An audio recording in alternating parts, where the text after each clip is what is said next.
ফাঁসির মঞ্চে উঠতে রাজি আছে, কিন্তু রাসূলের সুন্নায় আঘাত করতে রাজি নাই। তোমরা এত বড় দরবেশ, সামান্য বিপদ থেকে দাড়ি কামাই ফেলছো। তাদের অপমানে আপনার কলিজা কাঁদে, কলিজা কেঁপে ওঠে। এদের চক্রান্তে যখন আলেমদেরকে উলঙ্গ করে জাতির সামনে পেশ করা হয়েছে, তখন আপনার তোমার কোথায় ছিল? বাবার বয়সে আলেমদেরকে কোমরে রশি বেঁধে টেনে টেনে যখন আদালতে হাজির করা হয়েছিল, সেদিন আপনি প্রতিবাদ করেন। বাংলাদেশের পুরো খলিল সাহেব হক কথা এই মিম্বার থেকে বলতে পারে না। চোখের সামনে খুন হয়েছে, গুম হয়েছে, মানুষদেরকে হত্যা করে নিত্য করা হয়েছে, এমনকি মূর্তি দিয়ে শহর ভরে ফেলা হয়েছে। আলেমরা প্রতিবাদ করলে তাদের বিরুদ্ধে মামলা দেওয়া হয়েছে। এত পীড়িত ভাস্কর্য নিয়ে এখন সোনার টুকরার ছেলেরা যে সেই ভাস্কর্যের উপর পেশাব করে দিল, এখন কথা বলার সাহস নাই তোমাদের? কথা বলি না, ঠিক না? এগুলো তোমাদের কর্মফল, তোমাদের কর্মফল। এখান থেকে গোটা জাতিকে শিক্ষা গ্রহণ করতে হবে। অহংকার করে যেমন ধ্বংস হয়েছিল শয়তান, অহংকার করে স্বৈরাচারী ধ্বংস হয়েছে। কথা বলতে হবে, ঠিক না? পৃথিবীর কোন মসজিদে গোলামি করে জুমার খুতবা দেই নাই। যদি আপনারা আমাকে এখানে খুব মন থেকে রাখতেই চান, তাহলে আমাকে কোরআন হাদিস থেকে একেবারে ওপেন কথা বলার পরিবেশ তৈরি করে দেওয়া। সেটা যদি আপনারা পারেন, আমি এখানে খুতবা দেব। যদি না পারেন, সাহস না থাকে, আমি আসবো না। আলহামদুলিল্লাহি নাহমাদুহু ওয়া নাস্তাঈনুহু ওয়া নাস্তাগফিরুহু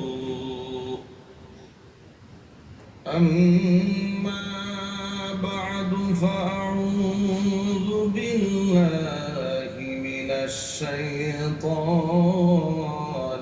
রাজীম।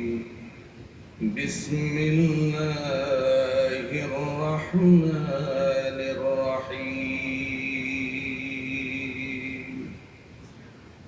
وعباد الرحمن الذين يمشون على الأرض هونا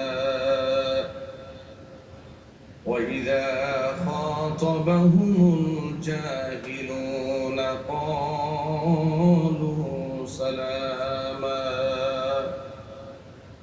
وقال تعالى في شان حبيبه ومحبوبه آمرا ومخبرا إن الله وملائكته يصلون على النبي يا أيها الذين آمنوا صلوا عليه وسلموا تسليما. اللهم صل على محمد وعلى آل محمد كما صليت على إبراهيم وعلى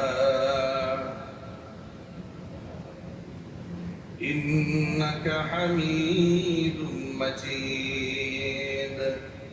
اللهم بارك على محمد وعلى آل محمد كما باركت على إبراهيم وعلى إنك حميد مجيد. সালামের পুরো দেহ স্ট্রাকচারটা আল্লাহ পাক ফেরেশতার মাধ্যমে তৈরি করেছেন। আল্লাহ হুকুম করেছেন, ফেরেশতারা এভাবে মাটি দিয়ে তৈরি করেছে। ফেসের যে কারিকুলামটা, চেহারার যে নাক, এই যে চোখ, এই যে পেশান, এই যে কপাল, এই ভুরু, এই যে চোখের আইব্রো, এই পুরো চেহারার ফেসটা আল্লাহ নিজ হাতে আঁকিয়েছে। এত মহব্বত করে আল্লাহ পাক বান্দাকে সৃষ্টি করেছেন, নিজ হাতে বান্দার চেহারাকে আল্লাহ আঁকিয়েছেন। এরপর আল্লাহ পাক কোরআন মাজিদে কসম করে বলেছেন, লাকাদ খালাকনাল ইনসান ফি আহসানি তাকওয়িম। আমার সৃষ্টি জগতের মধ্যে সর্বশ্রেষ্ঠ সৌন্দর্যতা দিয়ে আমি মানুষ সৃষ্টি করেছি। মানুষের চেয়ে সুন্দর সৃষ্টি পৃথিবীতে আর নাই। সকল সৃষ্টির সেরা মানুষ। এদের আকার আকৃতির দিক থেকেও শ্রেষ্ঠত্ব দিয়েছি।